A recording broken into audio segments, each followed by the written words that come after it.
নিয়োগ দুর্নীতি মামলায় কালীঘাটের কাকুর মোবাইল থেকে বেশ কয়েকটি ভয়েস কল রেকর্ডিং উদ্ধার করা হয়েছিল, যেগুলো আমরা আগেই দেখেছি। এরপরে কণ্ঠস্বরের নমুনা সংগ্রহ করা হয়, কিন্তু কাকুর গলার স্বরের নমুনা তাদের হাতে আসেনি, এমনটাই বলা হচ্ছে সিবিআই সূত্রের মাধ্যমে। এবারে কাকুর এই যে স্বর, এটা নেওয়ার পরেও কেন ঝিমিয়ে রয়েছে ইডি, এ বিষয়ে বিস্তারিতভাবে আমরা আলোচনা করব এই ভিডিওর মাধ্যমে। জেল হেফাজতে থাকা সুজয় কৃষ্ণ ভদ্র ওরফে কালীঘাটের কাকুর কণ্ঠস্বরের নমুনা কি ইডির ঠান্ডা ঘরে জায়গা করে নিয়েছে, এ প্রশ্ন তুলছে অনেকে। প্রশ্ন তুলছেন আইনজীবীদের একটা বড় অংশ। ওই বিষয়ে তদন্তের অগ্রগতি থমকে গিয়েছে বলে অভিযোগ তুলছেন মামলাকারী আইনজীবীরা। প্রায় 6 মাস ধরে লোয়ার কোর্টে এবং হাইকোর্টে একাধিকবার আবেদন করে নিয়োগ দুর্নীতি মামলায় জেল হেফাজতে থাকা এসএসকেএম হাসপাতালে চিকিৎসাধীন সুজয় কৃষ্ণ ভদ্রের গলার স্বরের নমুনা সংগ্রহ করেছিল এনফোর্সমেন্ট ডিরেক্টরেট। তাদের দাবি ছিল নিয়োগ দুর্নীতিতে প্রভাবশালীদের যোগ উঠে আসার ক্ষেত্রে ওই কণ্ঠস্বরের নমুনা অত্যন্ত গুরুত্বপূর্ণ। এরপর কলকাতা হাইকোর্টের বিচারপতি মাননীয়া অমৃতা সিনহার নির্দেশে গত 3রা জানুয়ারি এসএসকেএম হাসপাতালে চিকিৎসাধীন সুজয় কৃষ্ণ ভদ্র মহাশয়কে জোকা ইএসআই হাসপাতালে নিয়ে গিয়ে কণ্ঠস্বরের নমুনা সংগ্রহ করা হয়। তারপর ওই নমুনা যায় দিল্লির ফরেন্সিক ল্যাবে। ফরেন্সিক পরীক্ষায় কালীঘাটের কাকুর কণ্ঠস্বর মিলে গিয়েছে বলে কয়েক মাস আগে উচ্চ আদালতে দাবি করেছিল এনফোর্সমেন্ট ডিরেক্টরেট। রিপোর্টও জমা দেওয়া হয় সেই মোতাবেক। তবে সেই রিপোর্ট সংক্ষিপ্ত কেন বা এত ছোট কেন, তা নিয়ে প্রশ্ন তুলেছিলেন বিচারপতি অমৃতা সিনহা।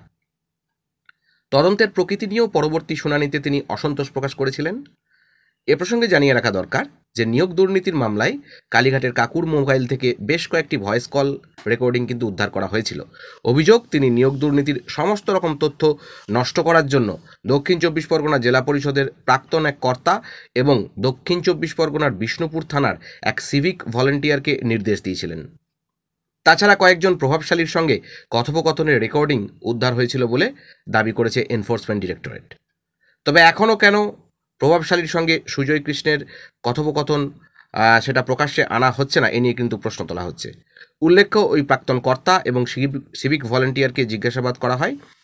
ইডি সূত্রের দাবি, তথ্য প্রমাণ নষ্ট করার জন্য সুজয় কৃষ্ণ তাদের বলেছিলেন বলে সেই কথা জিজ্ঞাসাবাদে কবুল করে নেওয়া হয়েছে। শুধু ইডিই নয়, প্রাথমিক নিয়োগ দুর্নীতির তদন্ত করছে সিবিআইও। জেলা পরিষদের প্রাক্তন ওই কর্তা এবং সিভিক ভলেন্টিয়ারকে জিজ্ঞাসাবাদ করেছেন সিবিআইয়ের অফিসাররাও। সূত্র মারফত যেটা জানা যাচ্ছে যে সিবিআইয়ের তরফে ওই দুজনের কণ্ঠস্বরের নমুনা সংগ্রহ করা হয়েছে, কিন্তু কাকুর গলার স্বরের নমুনা তাদের হাতে আসেনি। সিবিআইয়ের তদন্তকারীদের দাবি যে ওই কণ্ঠস্বরের নমুনা ইডির হেফাজতেই রয়ে গিয়েছে এবং তা হাতে না আসায় যে তদন্ত সেটা কিন্তু সম্পূর্ণ করা যাচ্ছে না। তাছাড়া নিয়োগ দুর্নীতিতে কালীঘাটের কাকু ওরফে সুজয় কৃষ্ণ ভদ্রের যে যোগসূত্র, সেটা যে একাধিক প্রভাবশালীকে জিজ্ঞাসাবাদ করেছিল সিবিআই, সেটা তারা জানাচ্ছেন এবং তাদের বিরুদ্ধে তদন্তে অগ্রগতির ক্ষেত্রে কাকুর কণ্ঠস্বরের নমুনা অত্যন্ত গুরুত্বপূর্ণ বলে মনে করছেন সিবিআইয়ের আধিকারিকরাও। মামলাকারী আইনজীবী বিকাশ রঞ্জন ভট্টাচার্যের অভিযোগ যে শুরু থেকেই কালীঘাটের কাকুর গলার স্বরের নমুনা সংগ্রহ ও পরবর্তী সময়ে ফরেন্সিক রিপোর্ট সংগ্রহ আর তা কোর্টে জমা দেওয়ার ক্ষেত্রে ইডির তদন্তকারীদের তৎপরতার অভাব চোখে পড়েছে। এখন ওই রিপোর্ট হাতে আসার পরেও তদন্তে তৎপরতা চোখে পড়ছে না। ফরেন্সিক রিপোর্ট হাতে আসার পর কয়েক মাস পেরিয়ে গেলেও তদন্তের অগ্রগতি কোর্টকে কিন্তু জানানো হয়নি। তদন্তকারী সংস্থা প্রভাবশালীদের আড়ালের চেষ্টা করছে বা করে থাকতে পারে বলে স্বাভাবিকভাবেই তিনি এই প্রশ্ন তুলছেন। আরেক মামলাকারী আইনজীবী ফিরদৌস শামীম, তিনি বলেছেন যে পরবর্তী শুনানিতে বিচারপতির কাছে ওই বিষয়ে তদন্তের অগ্রগতির জন্য আবেদন করা হবে। এনফোর্সমেন্ট ডিরেক্টরেট সূত্রে যেটা জানা যাচ্ছে যে সুজয় কৃষ্ণের কণ্ঠস্বরের ফরেন্সিক রিপোর্ট আসার পরে সব দিক খতিয়ে দেখে তদন্ত করা হচ্ছে। তদন্ত রিপোর্ট কোর্টে যথাসময়ে পেশ করা হবে। তবে কালীঘাটের কাকুর সঙ্গে কোনো প্রভাবশালীর কথোপকথনের ভয়েস কল রেকর্ডিং রয়েছে কিনা সে বিষয়ে মন্তব্য করেননি ইডির আধিকারিকরা।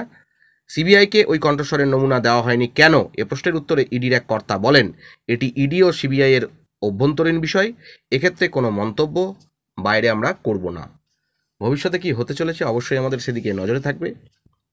ভালো থাকবেন, সুস্থ থাকবেন, ধন্যবাদ।